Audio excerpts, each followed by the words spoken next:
Esse é o terceiro e último módulo da aula 9 da disciplina de Análise de Investimentos e Gestão de Obras. Eu sou o professor Uzuperri, do Departamento de Energia Elétrica da Universidade Federal de Juiz de Fora. Essa disciplina é dividida em 3 partes. Nós estamos agora na parte de Análise de Investimentos. Neste último módulo da aula 9, nós vamos analisar sobre a TIR ponderada e o fluxo de caixa diferencial. Os tópicos desse módulo são a taxa de retorno contábil, as múltiplas taxas de retorno, fluxo de caixa diferencial e a TIR ponderada. Um conceito que pode aparecer para nós em algum exercício, em alguma análise financeira, é a taxa de retorno contábil, ou a TRC. A TRC ela vai ser a razão entre o lucro líquido anual, o LLA, sobre o investimento que nós temos. Por exemplo, o lucro líquido anual para um investimento de 1 milhão é de 150 mil. Assim, a nossa taxa de retorno contábil vai ser 150 mil sobre o investimento inicial de 1 milhão, de modo que essa taxa é de 15% ao ano. A taxa de retorno contábil é diferente da TIR. Revisando, a TIR é o valor da taxa de desconto que anula o valor presente da soma de todos os valores do fluxo de caixa, ou seja, a TIR é o valor de taxa de juros que faz o VPL ser nulo.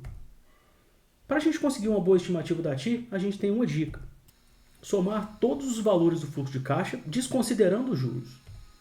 Depois, dividir o valor obtido pelo investimento, obtendo um valor em percentual.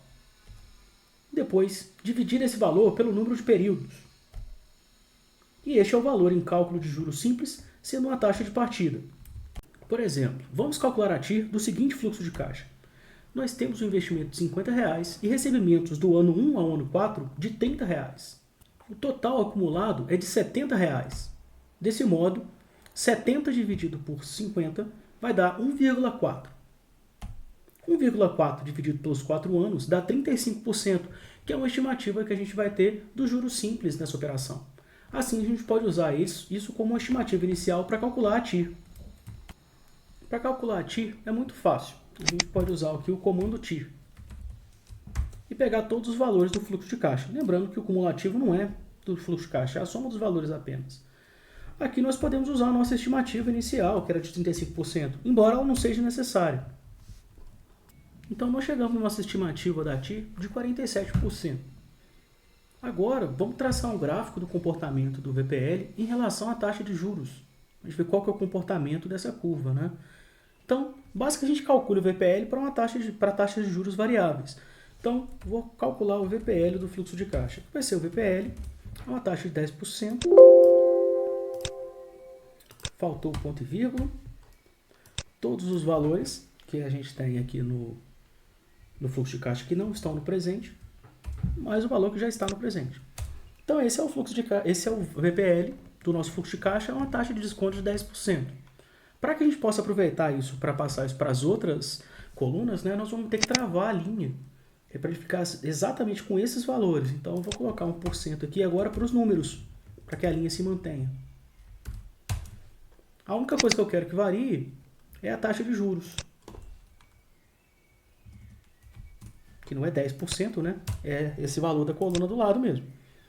Ao puxar aqui, né, eu tenho o valor do VPL em todas as taxas que a gente tem.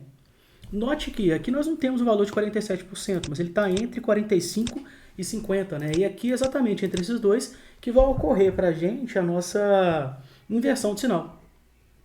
Vamos gerar esse gráfico então, pessoal. Seleciono todas as informações que a gente tem, inclusive o nome, né, que eles vão ser usados no nosso gráfico. Inserir gráfico, gráfico recomendado. Eis ele aqui. Ele é um gráfico de VPL por taxa de juros, né? Veja que aqui é exatamente o valor onde ele tem o seu VPL igual a zero. Então a gente consegue ver que o comportamento desse fluxo de caixa em relação à taxa de juros. Aqui a gente pode ver que ele só tem um ponto que ele toca o zero, porque aqui a gente não tem inversão do fluxo de caixa nos seus valores. Todos os valores aqui são positivos. A gente vai estudar algumas situações onde isso não ocorre. Mas atenção, a TIR ela não pode ser usada isoladamente como critério de seleção ou ordenação de opção de investimento, a não ser que todos tenham investimentos do mesmo valor. É possível que em determinado investimento a gente obtenha múltiplas taxas de retorno. Isso ocorre quando temos mais de uma inversão de sinal no fluxo de caixa ao longo dos períodos. Essa é uma situação comum quando há investimentos ao longo dos anos, como expansão e substituição de equipamentos. Vamos analisar isso com um exemplo. Seja esse fluxo de caixa que nós temos um investimento de 1.600, um recebimento de 10 mil e depois um pagamento de 10 mil. Qual é a taxa interna de retorno? Nós podemos calcular facilmente qual é a taxa interna de retorno usando o comando TIR, como a gente já vem fazendo. Eu vou dar uma estimativa inicial aqui. Essa estimativa inicial vai ser de 10%. E o valor que ele obteve aqui foi de 25% na nossa TIR.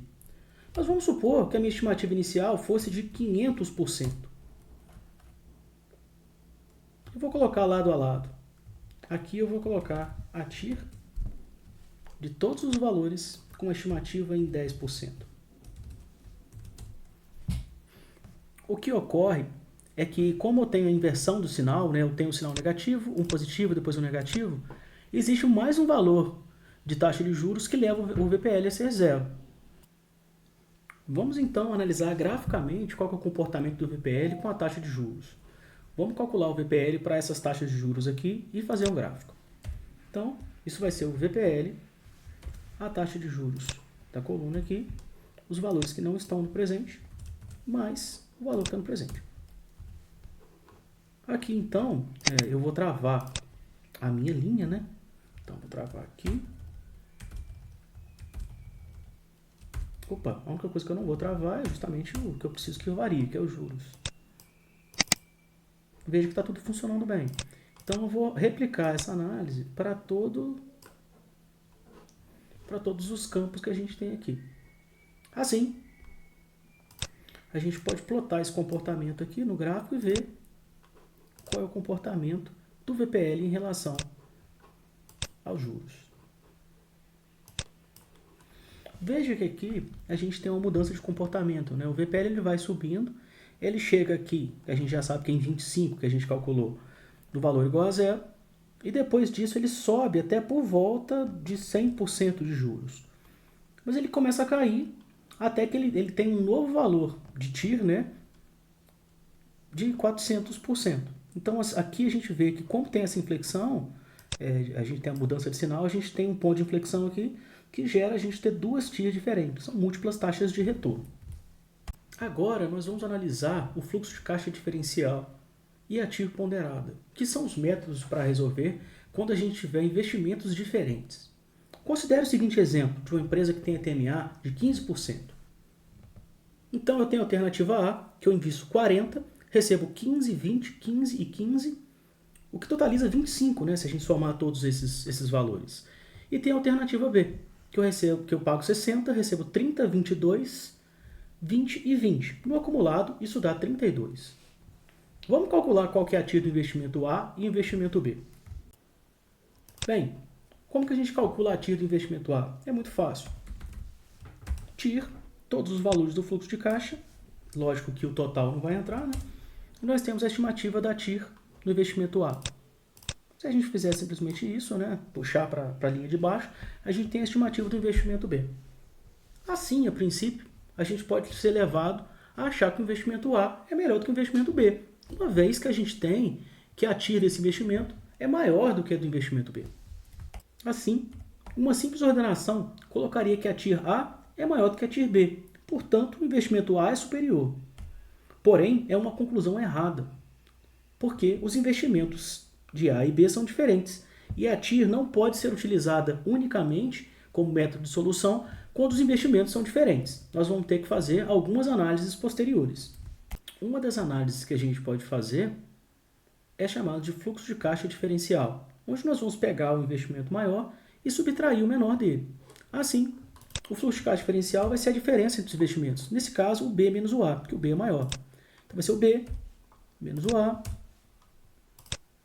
para todas essas colunas aqui. A primeira coisa é a seguinte.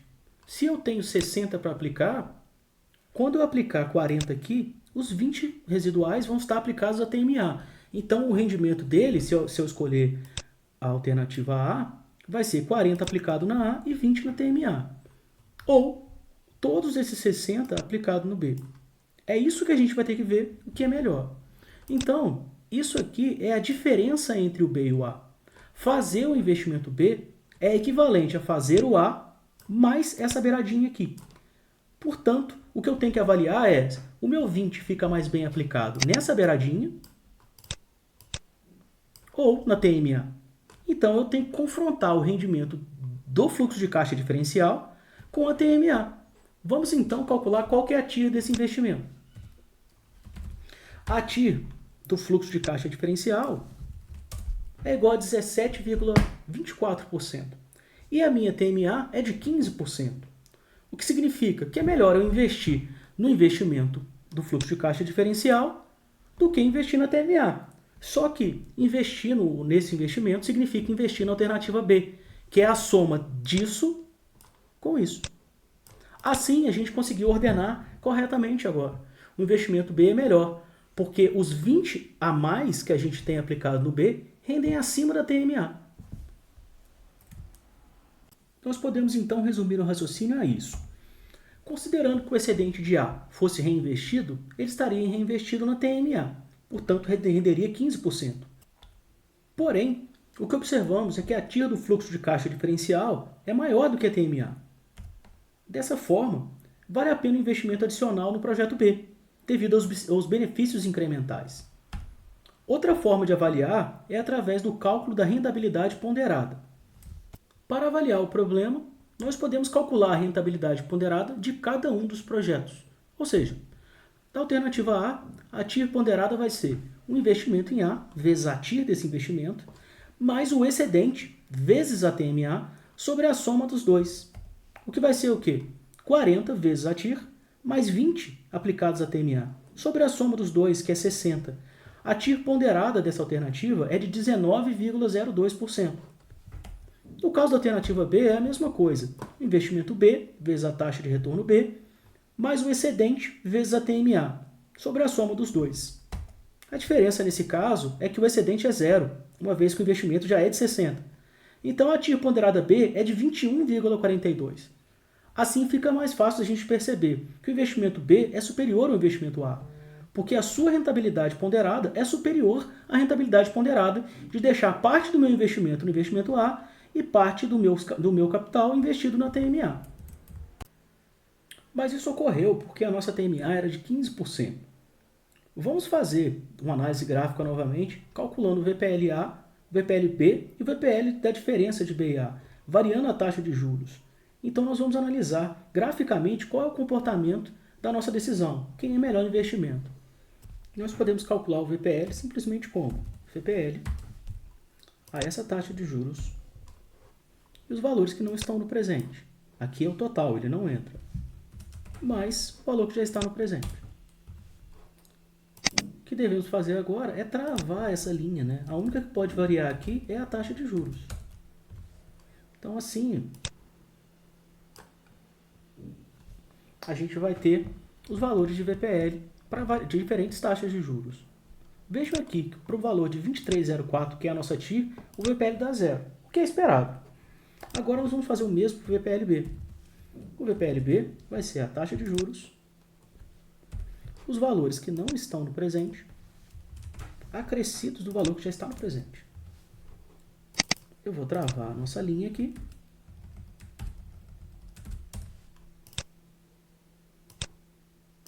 E pronto. E aqui nós vemos o quê? Que em 21,04 ele é zero, o que já era esperado, né? E agora o VPL da diferença. Vai ser o VPL, a taxa de juros que vai variar, e os valores do fluxo de caixa diferencial acrescidos da diferença dos investimentos, que é 20. Agora nós travamos as linhas, como fizemos nos outros casos, nós vamos ver o comportamento que esse negócio vai ter para nós. Por volta de 17%, nós temos o VPL dele igual a zero, já que a taxa dele é 17,24%, a nossa TIR, né? Então está tudo correto. Vamos plotar isso aqui tudo junto para a gente analisar isso graficamente.